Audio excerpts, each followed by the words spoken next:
ফাইজলামের একটা লিমিট থাকা দরকার। পেঁয়াজের ফ্রিজে আচার রাখছিলাম, খাইছে কিনা বলেন তো?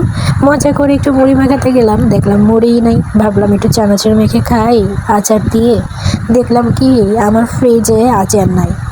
তাহলে কোথায় গেল আচারটা? এখন কি আর করা, সরিষার তেল দিয়েই চানাচুরটা মেখে খেয়ে নিলাম। খেতে কিন্তু অসম্ভব মজার হয়েছিল। আমার বিকালের নাস্তায় এমন টুকটাক জিনিস আমরা কিন্তু প্রায় তৈরি করে খেতেই পারি, তবে এটা স্বাস্থ্যের জন্য ততটা উপকার না হলেও তালের বড়াটা কিন্তু খুবই মজার এবং অনেক উপকার আছে। তাল আমাদের শরীরে অনেক পুষ্টি চাহিদা পূরণ করে। তো এই যে তালের বড়া নিয়ে চলে আসলাম। আর এটা কি বলেন তো? এটা হচ্ছে তালেরই একটা পিঠা, এটার নামটা কি যেন আমি ভুলে গেলাম। কে কোন নামে চেনেন এটাকে বলবেন যে তো আমার একটু? বাবা মা তুলে কথা বলবে, সে আমার সামনে মৃত্যু যন্ত্রণায় ছটফট করলেও এক গ্লাস পানি পাবে না।